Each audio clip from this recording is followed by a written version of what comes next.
Dans cette phrase, I'm interested to learn English, l'erreur se trouve au niveau de la préposition qui suit interested, qui est un participe passé.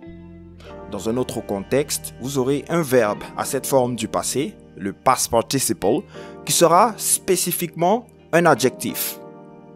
Donc, c'est ce qu'on appelle les participle adjectives. Lorsqu'on dit par exemple « He's a motivated person », on se réfère au caractère constamment motivé d'une personne. Donc, le motivated va devenir, dans ce contexte spécifique, un adjectif. Now, this one is a past participle. I'm interested to learn English.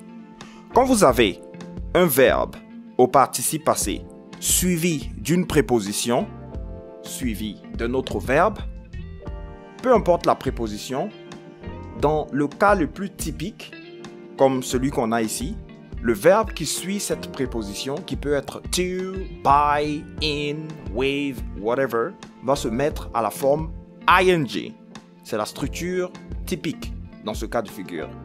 Donc lorsqu'on dit interested, la bonne préposition sera in et ensuite learning English. I'm interested in learning English.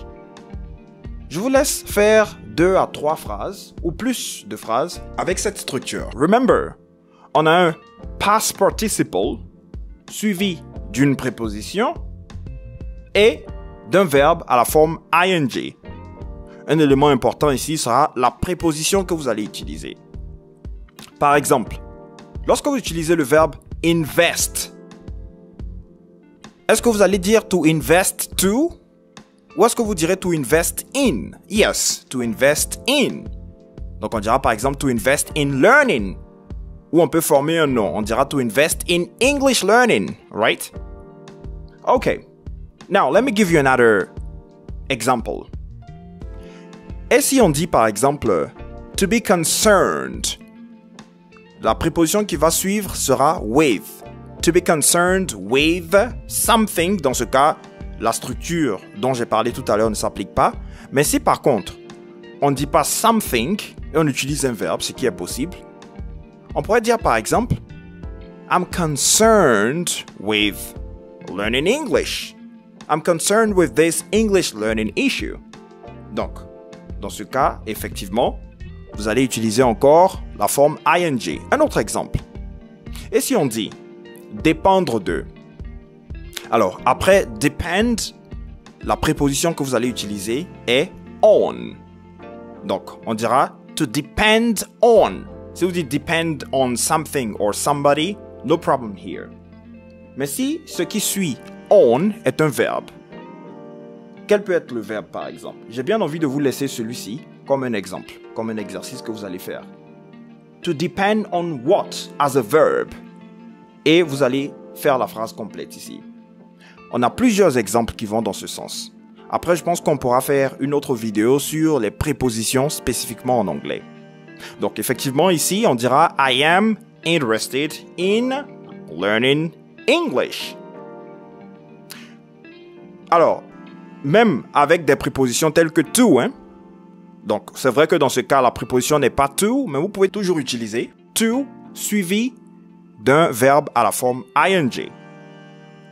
Par exemple, I am committed to practicing every day is a correct sentence.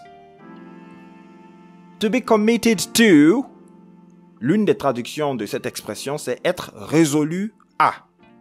Donc, être résolu à faire quelque chose, n'est-ce pas?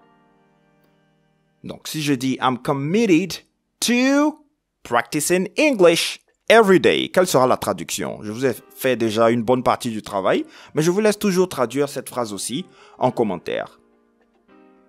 Une autre manière de dire être résolu à faire quelque chose, c'est par exemple to make a point of something. I've made a point of learning English effectively this year. And I hope that this is the case for you. I hope you've made a point of that. Ok. Alors, un autre cas concerne les articles. On va dire l'usage innécessaire des articles dans certaines phrases. Ici, nous avons I have the work to do. Ce que vous voulez dire ici, c'est j'ai du travail à faire. Est-ce qu'on dira I have the work to do? Non. La règle du zero article va s'appliquer ici. Vous vous référez à quelque chose de général. Vous ne vous référez pas à quelque chose de spécifique. C'est vrai qu'il y a certains cas spécifiques. Enfin, si on veut parcourir la règle du zero article, il va falloir que je vous explique toutes les différentes catégories de mots qu'on a. Par exemple, lorsque vous voulez parler de sport, vous n'allez pas utiliser l'article the. Lorsque vous voulez parler, il y a certaines exceptions spécifiques. Par exemple, lorsque vous voulez parler des phénomènes uniques, là on dira the sun, right? So it's a unique thing. Donc the sun, the clouds, and etc. Mais généralement, ça c'est la règle de base. Lorsque vous voulez vous référer à quelque chose qui n'est pas spécifique, vous n'avez pas besoin d'utiliser l'article défini the en anglais. Et lorsque vous voulez vous référer à quelque chose de spécifique, vous allez utiliser l'article the. Maintenant, si nous voulons entrer dans les détails, est-ce que vous direz par exemple faire la vaisselle? Comment est-ce que vous direz ça en anglais? On utilise toujours l'article défini en français, hein? On dit faire la vaisselle. Est-ce qu'on dira to do dishes? Non, on dira to do the dishes. C'est une expression spécifique. Donc, c'est vrai qu'il y a certaines règles, lorsqu'on veut véritablement les aborder, il faut qu'on aille dans tous les détails, mais on reviendra sur ça. Alors, le cas qui nous intéresse ici, c'est I have the work to do. Vous allez dire tout simplement I have work to do. Et si vous voulez traduire do, qui n'est pas défini, on ne sait pas exactement quelle est la quantité de travail, dans ce cas, on va utiliser le quantifier some, qui est généralement utilisé avec des uncountable nouns tels que water. On dira some water. Can you pour some water, please? Ici, on pourrait dire I have some work to do.